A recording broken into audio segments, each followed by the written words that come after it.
যুবক সন্তানেরা ডাক দিয়া বলে, ইব্রাহিম চলেন, আবার বালক রাজ্যে ফিরে যান, আবার আপনারে মন্ত্রিত্ব দান করব, ক্ষমতা ফিরা দিব, আপনার কথায় আমরা বসবো, আবার উঠবো, হাঁটবো, আপনার হুকুম পালন করব। ইব্রাহিম বিন আদহাম বলে, না, আমার ক্ষমতা লাগবে না, দুনিয়ার রাজত্ব লাগবে না। মন্ত্রী পরিষদের মানুষ বারবার বিনয়ের সাথে বলার পর ইব্রাহিম বিন আদহাম কোনোভাবেই রাজি হতে চায় না। যুবক সন্তানেরা ডাক দিয়া বলে, ইব্রাহিম, তাহলে আপনার কাছে একটা প্রশ্ন জানতে চাই, বলক রাজ্যের বাদশাহিত্ব ফালাইয়া এই জঙ্গলার ভিতরে নদীর কিনারায় কি এমন রাজত্ব আপনি ফিরে পেয়েছেন?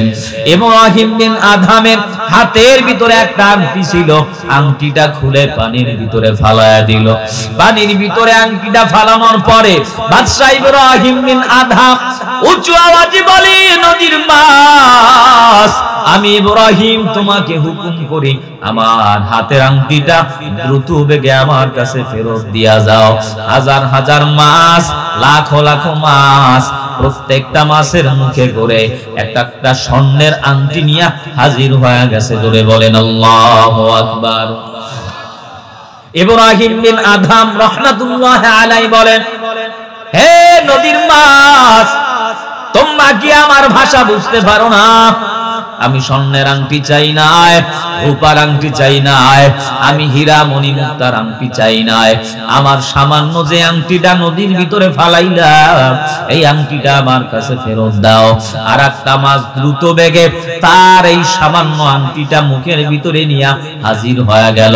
বাদশা ইব্রাহিম মন্ত্রী পরিষদের মানুষকে ডাক দিয়া বলে, মন্ত্রীরা, তোমরা দেখো, আমি যখন বলক রাজ্যের বাদশা ছিলাম, তখন গাছ আমার কথা শুনতো না, মাছ আমার কথা শুনতো না, পশু পাখি আমার কথা শুনতো না। বলক রাজ্যের রাজত্ব ফালাইয়া, বাদশাহিত্ব ফালাইয়া, মন্ত্রিত্ব ফালানোর পর এই জঙ্গলার ভিতরে আল্লাহর ইবাদত করতে করতে রবের সাথে এমন মুহাব্বত তৈরি হয়েছে, দুনিয়ার ভিতরে তাকায় দেখবেন সব মানুষ হলো পাগলের দল। কেউ নারীর পাগল, কেউ বাড়ির পাগল, কেউ সম্পদের পাগল, কেউ ক্ষমতার পাগল। আর আরেক দল বান্দা আছি যারা আমার মাওলার পাগল, আল্লাহর প্রেমে বড় পাগল। খানা খাওয়ার সময় দেখে আমার মাওলা, ঘুমানোর সময় দেখে আমার আল্লাহ, হাঁটার সময় দেখে আমার মাওলার কুদরত। আল্লাহরে পাওয়ার জন্য চরমনাইয়ের ময়দানে হাজির, আল্লাহরে পাওয়ার জন্য ইজতিমার ময়দানে দৌড়ায়, আল্লাহরে পাওয়ার জন্য আজকের এই শহীদ নগর মঙ্গলিয়ার এই মাহফিলে হাজির। ডানে তাকায় দেখে আমার মাওলার নূর, বামে তাকায় দেখে আমার মাওলার নূর, সামনে তাকায় দেখে আমার মাওলার নূর, পিছনেও দেখে আমার মাওলার নূর।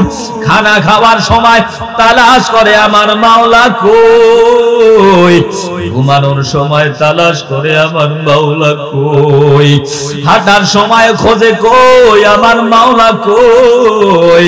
আল্লাহর ইবাদত করতে করতে রবের সাথে এমন মোহাব্বত আর মুআমেলা তৈরি হয়ে যায়, আল্লাহর সাথে এমন ভালোবাসা প্রেম তৈরি হয়ে যায়।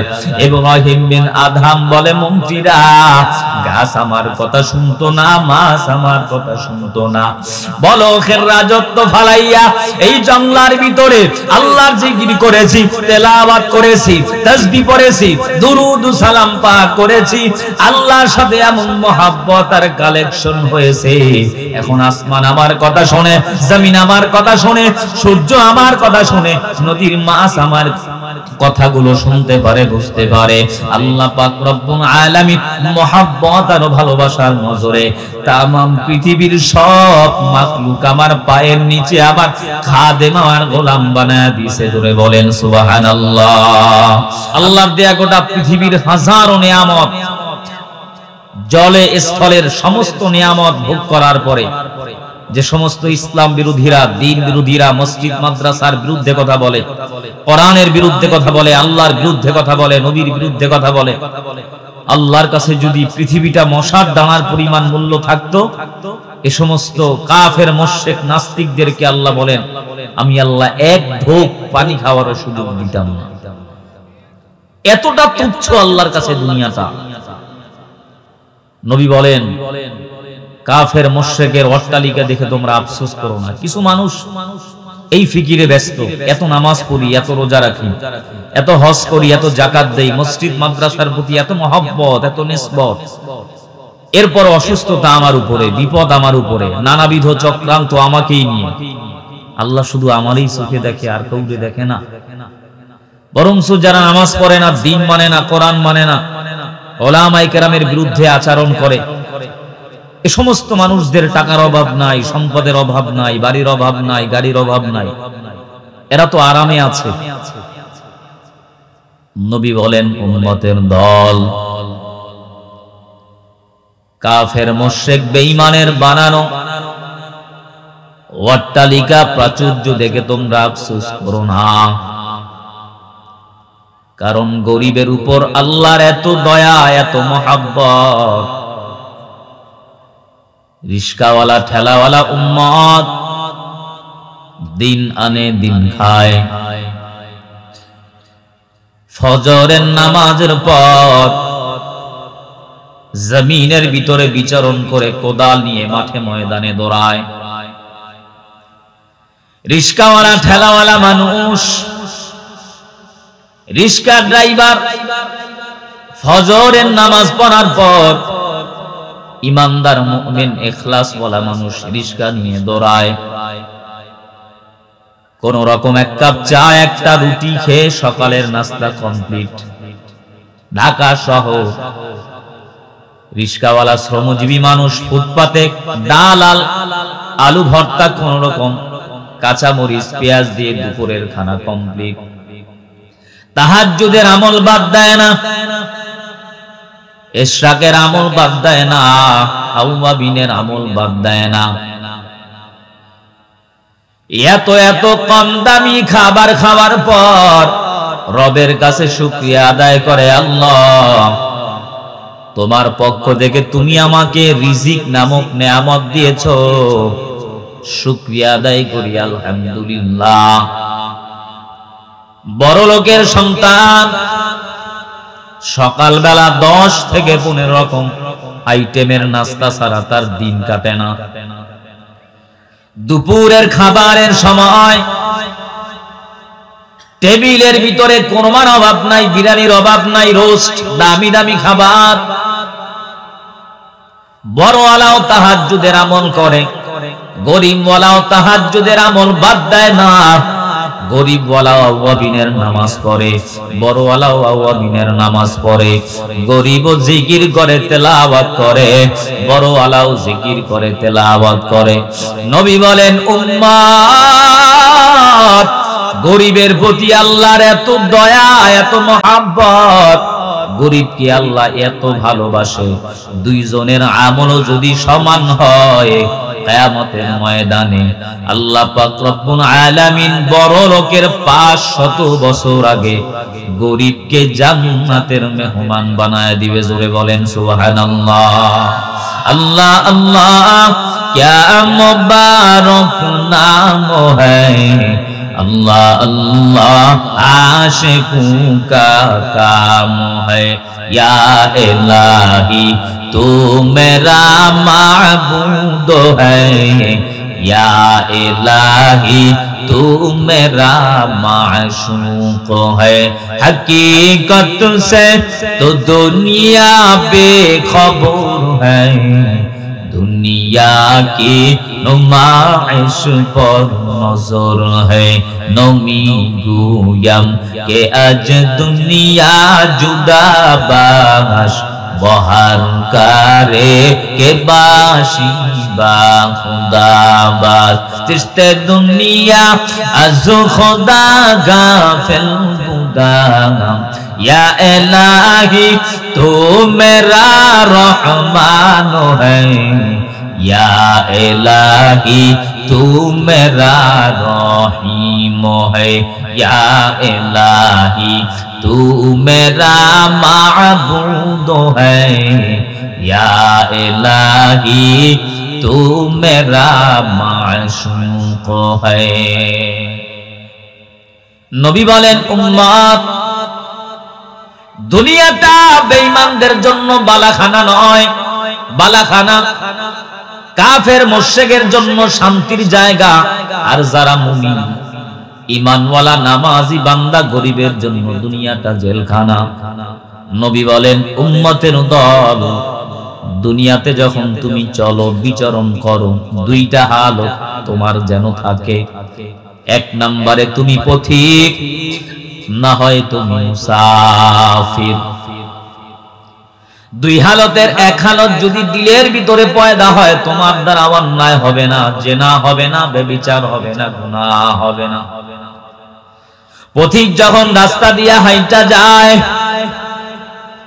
দিলের ভিতরে ফিকির থাকে, আমি একজন পথিক, এই রাস্তায় আমি স্থায়ীভাবে থাকবো না, কিছু সময়ের জন্য রাস্তা দিয়া দৌড়াইলাম, হাঁটলাম, আমার বাড়ির থেকে সম্পদ টাকা পয়সা আমার সঙ্গে নেওয়ার প্রয়োজন নাই। মুসাফিরের দিলের ভিতরে ফিকির, 3 দিনের জন্য দাওয়াত ও তাবলীগের মেহনতে আসলাম, চরমনাইর ময়দানে, ইজতিমার ময়দানে সময় 3 দিন মুসাফির, বাড়ির থেকে আমার টাকা আনা লাগবে না, সম্পদ অট্টালিকা প্রাচুর্য আবার সব সাথে নিয়ে যাওয়ার প্রয়োজন নাই। দুনিয়ায় মানুষ বাথরুমে যায় হাজত সারার জন্য, ওই বাথরুমে কারো 5 মিনিট, কারো 10 মিনিট, এরপরে বের হয়ে যাবে।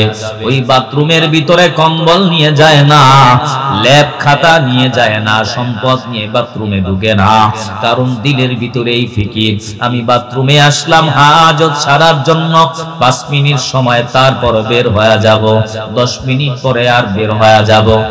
নবী বলেন, উম্মত, দুনিয়াতে যখন তুমি চলাফেরা করো, দুইটা হালতের একটা হালত যেন তোমার অন্তরে হয়, হয় তুমি পথিক, না হয় তুমি মুসাফির। ইহা হাম সব মুসাফির হ্যায়, কবর আখির ঠিকানা, কোই আগে রওয়ানা হ্যায়, কোই পিছে রওয়ানা। বলখের বাদশা ইব্রাহিম বিন আদহাম রাহমাতুল্লাহ আলাইহি বড় সুপ্রিম পাওয়ারফুল একজন লিডার, রাষ্ট্রনায়ক। একদিনের ঘটনা, আল্লাহর গোলাম বলখের বাদশা ইব্রাহিম বালাখানার ভিতরে বিচরণ করে আছে। হঠাৎ করে তার মাথার উপরে ছাদের ভিতরে ঠক ঠক ঠক ঠক করে কে যেন হাঁটাহাঁটি করে, পায়চারি করে। কি ব্যাপার, কার এত দুঃসাহস? এই বলখের বাদশা ইব্রাহিমের বালাখানার ছাদের ভিতরে গভীর রজনীতে হাঁটাহাঁটি করো, পায়চারি করো। গায়েব থেকে আওয়াজ, বলখের বাদশা ইব্রাহিম, আমার একটা বকরি হারানো গিয়েছে, ছাগল হারানো গিয়েছে, ভেড়া হারানো গিয়েছে, এজন্যই বালাখানার ছাদের ভিতরে খোঁজার জন্য আসলাম। ইব্রাহিম বলে, বোকা, তোমার মতো বোকা এই সমাজের ভিতরে কেউ নাই, তোমার মতো আহাম্মক, তোমার মতো নাদান এই দুনিয়ার জমিনে আর কেউ নাই। ছাগল যদি হারা যায়, ভেড়া বকরি যদি তোমার হারা যায়, জঙ্গলার ভিতরে তালাশ করো, মাঠে ময়দানে তালাশ করো, এত আর্মি, এত বিডিআর, এত প্রশাসন, এত পাহারাদারের ভিতর থেকে এই বলখের বাদশা ইব্রাহিমের বালাখানার ছাদের ভিতরে ছাগল আর বকরি কোনোভাবেই আসা সম্ভব নয়। তুমুল বেগে কিছু সময় তর্ক। যুবক ডাক দিয়া বলে, বাদশা, আপনার সঙ্গে আমার কোনো তর্ক নাই, দ্বন্দ্ব নাই, ঝগড়া নাই, সামান্য একটা বিষয় খোলাসা করে তারপরে আপনার কাছ থেকে বিদায় নিয়ে চলে যাব। কি আওয়াজ? গায়েব থেকে জবাবদার আওয়াজ দিয়া বলে, ইব্রাহিম বিন আদহাম, আপনি বারবার বলেছেন এই বালাখানার ছাদের ভিতরে বকরি পাওয়া যাবে না, ছাগল পাওয়া যাবে না। আল্লাহ দেয়া আসমান, আল্লাহ দেয়া জমিন, আল্লাহ দেয়া সূর্যের আলো, আল্লাহ দেয়া চাঁদের আলো, আল্লাহ দেয়া নদীর মাছ, আল্লাহর এই নবমণ্ডল ভূমণ্ডল, স্থলে জলের ভিতরে হাজার রকমের পানির ভিতরে মাছ, গাছের ভিতরে রং বেরঙের ফল, এত নেয়ামত খাওয়ার পর এই দামি মত মানুষের বিছানায় শুয়েও আমার মাওলার তালাশ করে পাওয়া যায় না। জোরে বলেন ঠিক কিনা?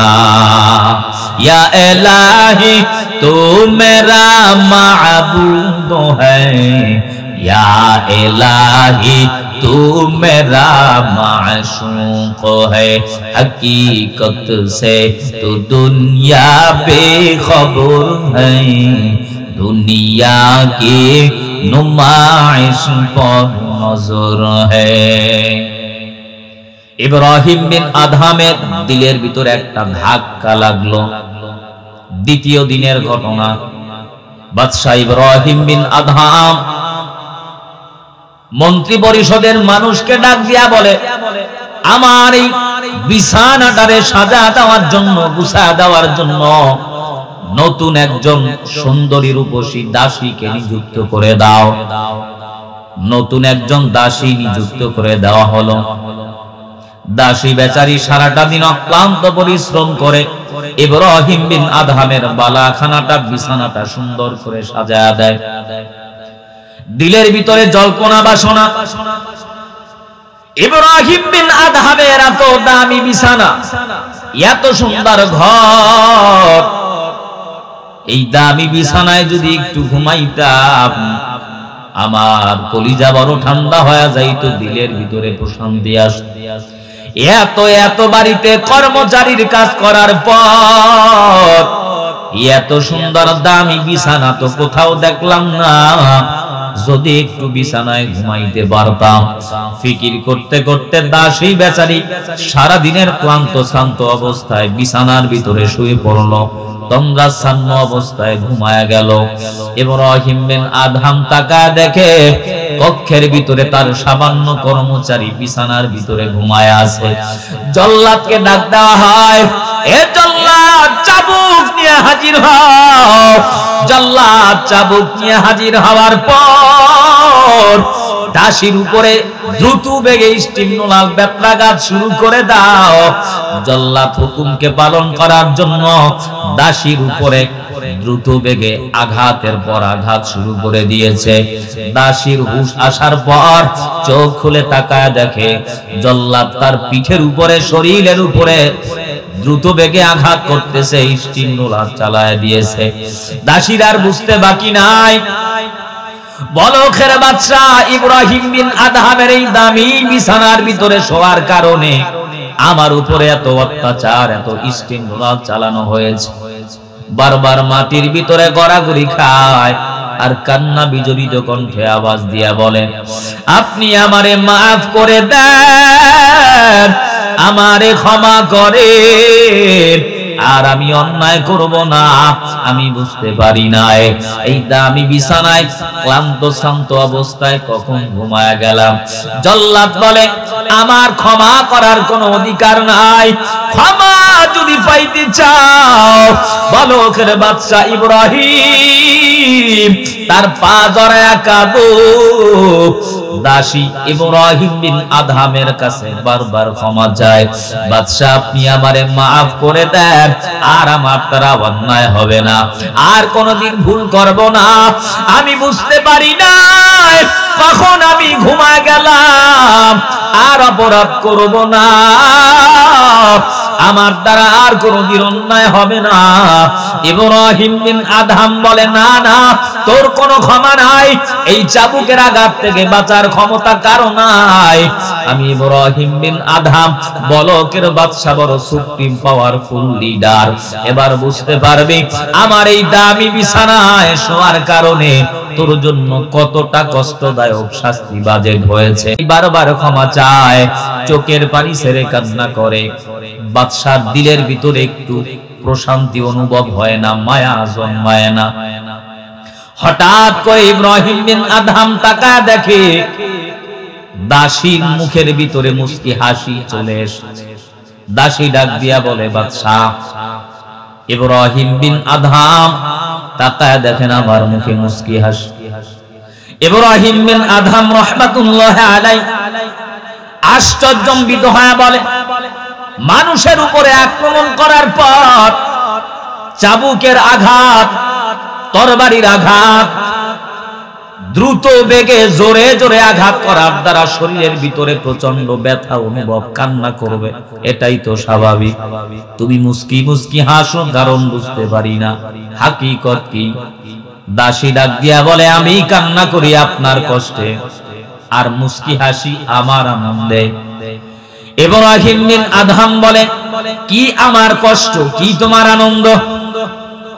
দাসী ডাক দিয়া বলে, বাদশা, আপনি যদি আমারে নির্ভয় দেন, আমি নির্ভয় পেলে ঘটনা আপনাকে খুলে বলবো। ঠিক আছে, তোমারে নির্ভয় দিলাম। দাসী ডাক দিয়া বলে, বাদশা, আমি কান্নার কারণ আপনার কষ্ট, হাসার কারণ আমার আনন্দ। কেন হাস? দাসী ডাক দিয়া বলে, সারাদিন অক্লান্ত পরিশ্রম করার পর আপনার এই দামি বিছানার ভিতরে আমি ভুলবশত তন্দ্রাচ্ছন্ন অবস্থায় শুয়ে পড়েছি, ঘুমায়া গেলাম। কখন ঘুমাইছে বুঝতে পারি না। আপনি জল্লাতের মাধ্যমে আমার শরীরের ভিতরে প্রচন্ড আঘাত করেছেন। আপনার পা জড়ায়া ক্ষমা চাইলাম। বাদশা, আপনি আমারে মাফ করেন না। বারবার আপনার কাছে ক্ষমা চাইলাম। একটা সেকেন্ডের জন্য আপনার দিলের ভিতরে মায়া অনুভব হয় না, মহব্বত জাগে না। আপনি আমারে মাফ করেন না। আমি এবার বুঝতে পেরেছি, দুনিয়ার কোন মানুষের কাছে চাইলে লাভ হবে না। আমি আমার রবের কাছে ক্ষমা চাইতে শুরু করলাম। ও দয়ার মালিক, তুমি আমারে মাফ করে দাও, আর অন্যায় করব না, আর অপরাধ করব না। আল্লাহ পাক রব্বুল আলামিন বলেন, 20 বছরের অপরাধ, 30 বছরের অপরাধ, 50 বছরের গুনার বোঝা মাথায় নেওয়ার পর, কুলিয়া ইবাদিয়াল্লাযীনা আসরাফু আলা আনফুসিহিম লা তাকনাতু মির রাহমাতিল্লাহ ইন্নাল্লাহা ইয়াগফিরুদ যুনুবা জামিআ ইন্নাহু হুয়াল গফুরুর রহিম।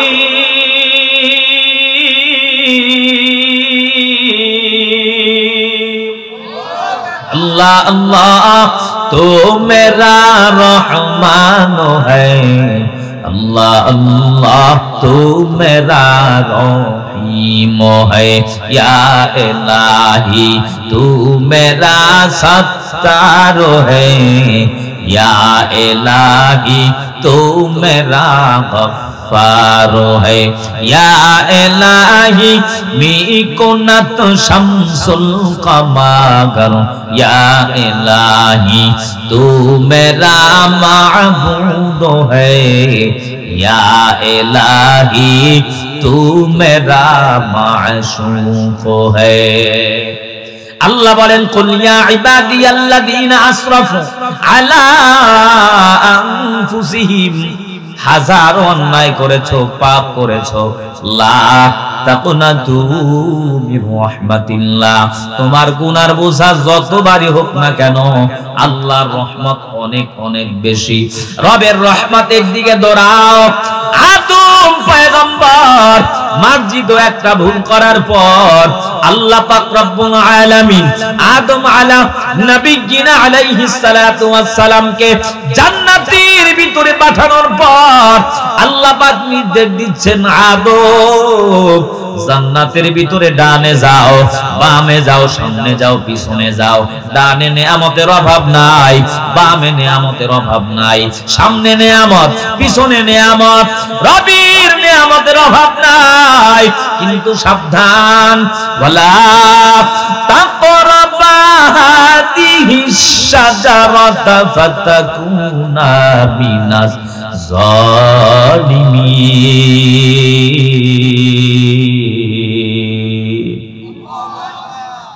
নিষিদ্ধ গাছের কিনারায় যাবা না। যদি নিষিদ্ধ গাছের কিনারায় যাও ফল খাও তো জালেম হয়ে যাবা।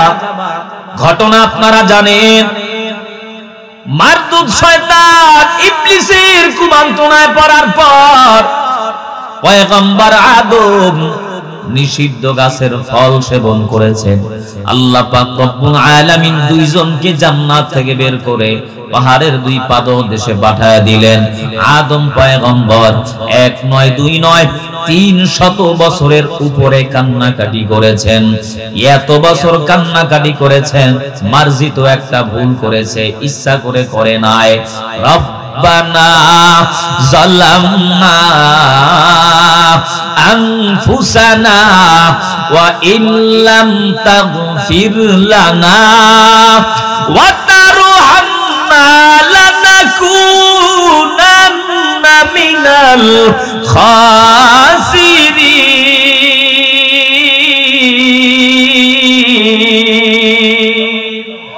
গর্ব সূরত আদমি ইনসাবুদে अहमद बू जहलो हम साबुदे आदमीरा आदमियत लाजे मागस उदेरा गर पूना बाशुद हाइजामास। आय अल्लाह मार्जित একটা অপরাধ করেছি, ভুল করেছি, ইচ্ছা করে করি নাই। রব্বানা হে আমার রব, জালামনা আমি বড় জালেম। নবী হওয়ার পরে, রাসূল হওয়ার পর আদম পয়গম্বর বিনয়ের সাথে বলেন, আয় আল্লাহ আমি জুলুম করেছি, আমি বড় জালেম। আনফুসানা নফসের সাথে অপরাধ করলাম। ইউনুস পয়গম্বর মাছের পেটের ভিতরে যাওয়ার পর বিনয়ের সাথে বলেন, লা ইলাহা ইল্লা আনতা সুবহানাকা ইন্নী কুনতু মিনাজ জালিমিন।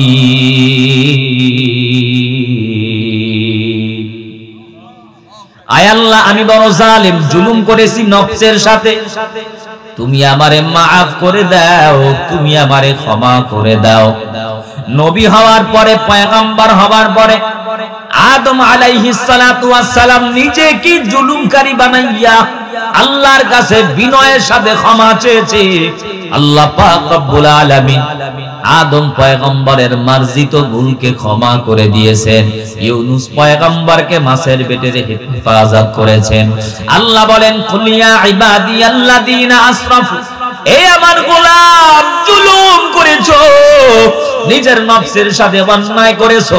20 বছরের অপরাধ, 30 বছরের অপরাধ, 50 বছরের অপরাধ, জিনার গুনাহ, ব্যভিচারের গুনাহ, বেপরদার গুনাহ, হারামের গুনাহ, তাসের আড্ডার গুনাহ, মদের আড্ডার গুনাহ, জুয়ার আড্ডার গুনাহ, ঘরের দরওয়াজা বন্ধ, জানালাগুলো বন্ধ, তোমার মা দেখে নাই, তোমার বাবা দেখে নাই, তোমার সন্তান দেখে নাই, বন্ধু বান্ধবকে নিয়ে রাত্র গভীর মোবাইলের অপরাধ করেছো, ফেসবুকের গুনাহ করেছো।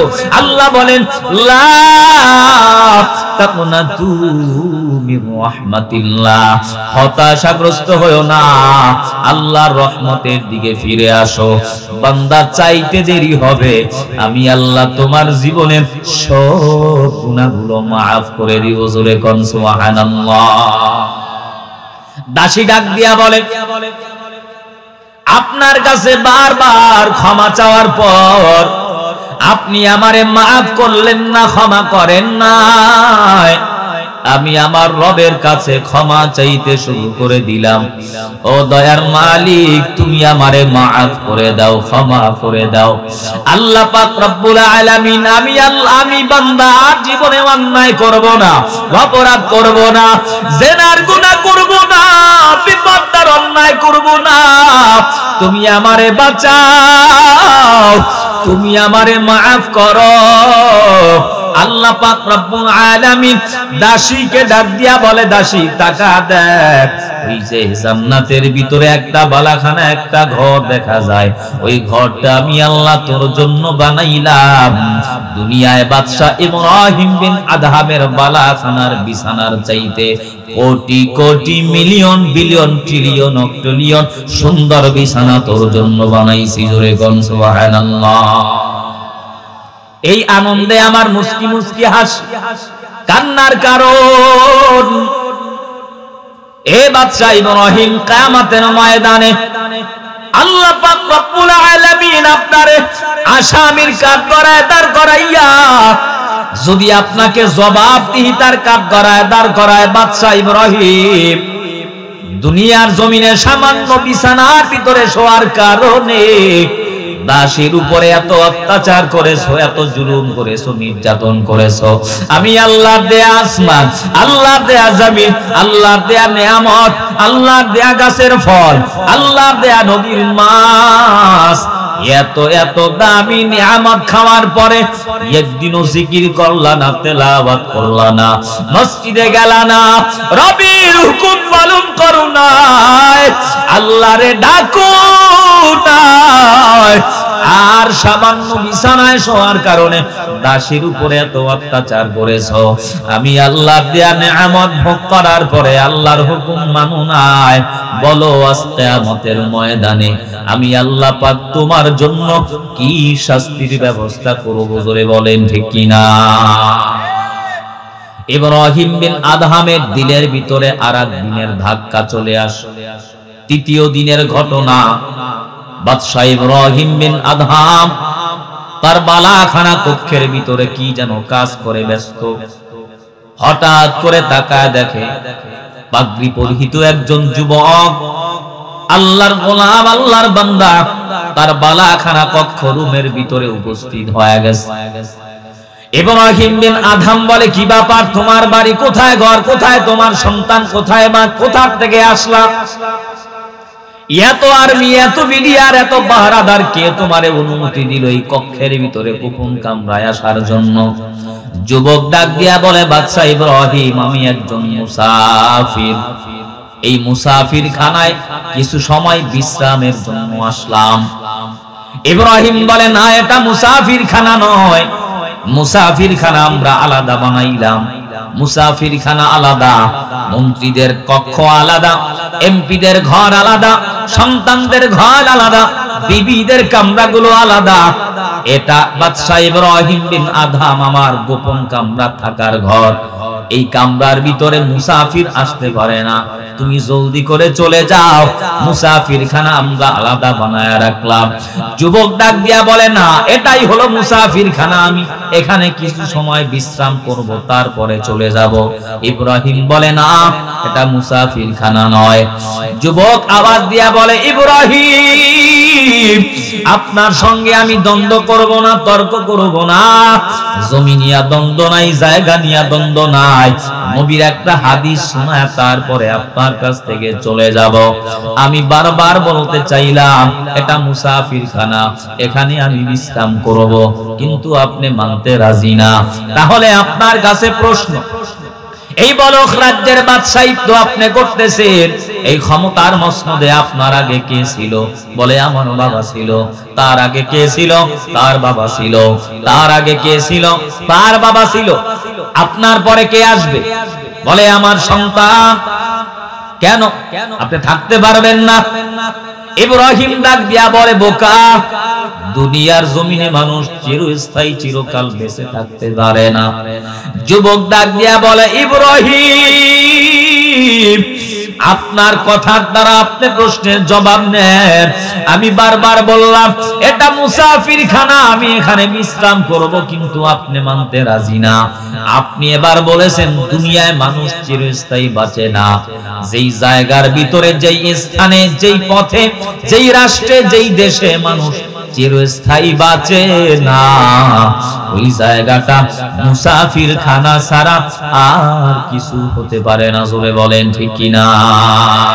ইহা হাম সব মুসাফির হ্যায়, কবর আখির ঠিকানা, তুই আগে রওয়ানা হ্যায়, कोई पीछे रवाना।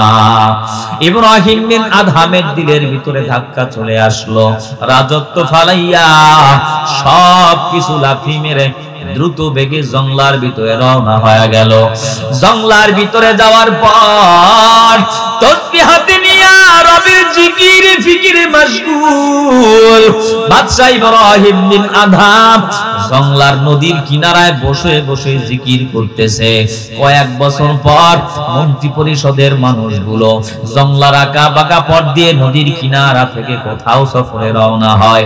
একজন আর একজনকে বলে, তাকায় দেখ, আমাদের বলখ রাজ্যের বাদশাহ ইব্রাহিম বিন আদহামের মতো একজন কাউকে দেখা যায়। কাছে গিয়া তাকায় দেখে বাদশাহ ইব্রাহিম বিন আদহাম রবের গোলামিতে ব্যস্ত। যুবক সন্তানেরা ডাক দিয়া বলে, ইব্রাহিম চলেন, আবার বলখ রাজ্যে ফিরে যান, আবার আপনার মন্ত্রিত্ব দান করব, ক্ষমতা ফিরা দিব, আপনার কথায় আমরা বসবো, আবার উঠবো, হাঁটবো, আপনার হুকুম পালন করব। ইব্রাহিম বিন আদহাম বলে, না, আমার ক্ষমতা লাগবে না, দুনিয়ার রাজত্ব লাগবে না। মন্ত্রী পরিষদের মানুষ বারবার বিনয়ের সাথে বলার পর ইব্রাহিম বিন আদহাম কোনোভাবেই রাজি হতে চায় না। যুবক সন্তানেরা ডাক দিয়া বলে, ইব্রাহিম, তাহলে আপনার কাছে একটা প্রশ্ন জানতে চাই, বলখ রাজ্যের বাদশাহিত্ব ফালাইয়া এই জঙ্গলার ভিতরে নদীর কিনারায় কি এমন রাজত্ব আপনি ফিরে পেয়েছেন? ইব্রাহিম বিন আদহামের হাতের ভিতরে একটা আংটি ছিল, আংটিটা খুলে পানির ভিতরে ফালায়া দিল। পানির ভিতরে আংটিটা ফালানোর পরে বাদশা ইব্রাহিম বিন আদহাম উঁচু আওয়াজে বলে, নদীর মাছ, আমি ইব্রাহিম তোমাকে হুকুম করি, আমার হাতের আংটিটা দ্রুত বেগে আমার কাছে ফেরত দিয়া যাও। হাজার হাজার মাছ, লাখো লাখো মাছ, প্রত্যেকটা মাছের মুখে করে একটা একটা স্বর্ণের আংটি নিয়ে হাজির হয়ে গেছে। জোরে বলেন আল্লাহু আকবার। ইব্রাহিম বিন আদহাম রাহমাতুল্লাহ আলাইহি বলেন, হে নদীর মাছ, তোমরা কি আমার ভাষা বুঝতে পারো না? আমি স্বর্ণের আংটি চাই না, রূপার আংটি চাই না, আমি হীরা মণি মুক্তার আংটি চাই না, আমার সামান্য যে আংটিটা নদীর ভিতরে ফালাইলাম এই আংটিটা আমার কাছে ফেরত দাও। আর একটা মাছ দ্রুত বেগে তার এই সামান্য আংটিটা মুখের ভিতরে নিয়ে হাজির হয়ে গেল। বাদশা ইব্রাহিম মন্ত্রী পরিষদের মানুষকে ডাক দিয়া বলে, মন্ত্রীরা, তোমরা দেখো, আমি যখন বলখ রাজ্যের বাদশা ছিলাম তখন গাছ আমার কথা শুনতো না, মাছ আমার কথা শুনতো না, পশু পাখি আমার কথা শুনতো না। বলখ রাজ্যের রাজত্ব ফালাইয়া, বাদশাহিত্ব ফালাইয়া, মন্ত্রিত্ব ফালানোর পর এই জঙ্গলার ভিতরে আল্লাহর ইবাদত করতে করতে রবের সাথে এমন মুহাব্বত তৈরি হয়েছে, দুনিয়ার ভিতরে তাকায় দেখবেন সব মানুষ হলো পাগলের দল। কেউ নারীর পাগল, কেউ বাড়ির পাগল, কেউ সম্পদের পাগল, কেউ ক্ষমতার পাগল। আর আরেক দল বান্দা আছি যারা আমার মাওলার পাগল, আল্লাহর প্রেমে বড় পাগল। খানা খাওয়ার সময় দেখে আমার মাওলা, ঘুমানোর সময় দেখে আমার আল্লাহ, হাঁটার সময় দেখি আমার মাওলার কুদরত। আল্লাহরে পাওয়ার জন্য চরমনাইয়ের ময়দানে হাজির, আল্লাহরে পাওয়ার জন্য ইজতিমার ময়দানে দৌড়ায়, আল্লাহরে পাওয়ার জন্য আজকের এই শহীদ নগর মঙ্গলিয়ার এই মাহফিলে হাজির। ডানে তাকায় দেখে আমার মাওলার নূর, বামে তাকায় দেখে আমার মাওলার নূর, সামনে তাকায় দেখে আমার মাওলার নূর, পিছনেও দেখে আমার মাওলার নূর। খানা খাওয়ার সময় তালাশ করে আমার মাওলা কই, ঘুমানোর সময় তালাশ করে আমার মাওলা কই, হাঁটার সময় খোঁজে কই আমার মাওলা কই। আল্লাহর ইবাদত করতে করতে রবের সাথে এমন মোহাব্বত আর মুআমেলা তৈরি হয়ে যায়, আল্লাহর সাথে এমন ভালোবাসা প্রেম তৈরি হয়ে যায়। ইব্রাহিম বিন আদহাম বলে, মন্ত্রীরা গাছ আমার কথা শুনতো না, মাছ আমার কথা শুনতো না, বলখের রাজত্ব ফালাইয়া এই জঙ্গলার ভিতরে আল্লাহর জিকির করেছি, তেলাওয়াত করেছি, তাসবিহ পড়েছি, দুরুদ ও সালাম পাঠ করেছি, আল্লাহর সাথে এমন মহব্বত আর কালেকশন হয়েছে। এখন আসমান আমার কথা শুনে, জমিন আমার কথা শুনে, সূর্য আমার কথা শুনে, নদীর মাছ আমার কথাগুলো শুনতে পারে, বুঝতে পারে। আল্লাহ পাক রব্বুল আলামিন মহব্বত আর ভালোবাসার নজরে তামাম পৃথিবীর সব মাখলুক আমার পায়ের নিচে আমার খাদেম, আমার গোলাম বানায় দিয়েছে। জোরে বলেন সুবহানাল্লাহ। আল্লাহ আল্লাহ তো মেরা মাবুদ হ্যায়, अल्लाह अल्लाह तो मेरा माशूक है, या इलाही तू मेरा माबूद है, या इलाही तू मेरा माशूक है। अमर दयार माওলারি, আমার দয়ার মাবুদ রে, কোথায় গেলে পাইব তোমার ঠিকানা, তোমাকে বুঝি আমি পাইলাম না। আমার দয়ার মাওলারি,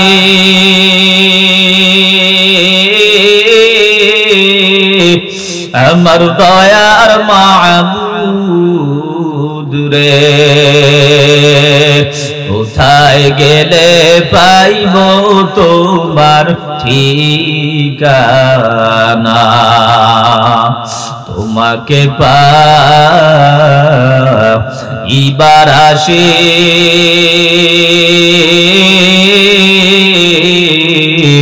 ঘুরি আমি দেশ বিদেশে,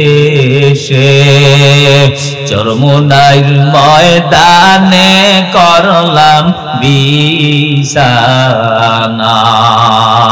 ইজতেমার ময়দানে করলাম ঠিকানা, উজানির ময়দানে করলাম বিছানা। আমার দয়ার মাওলারি,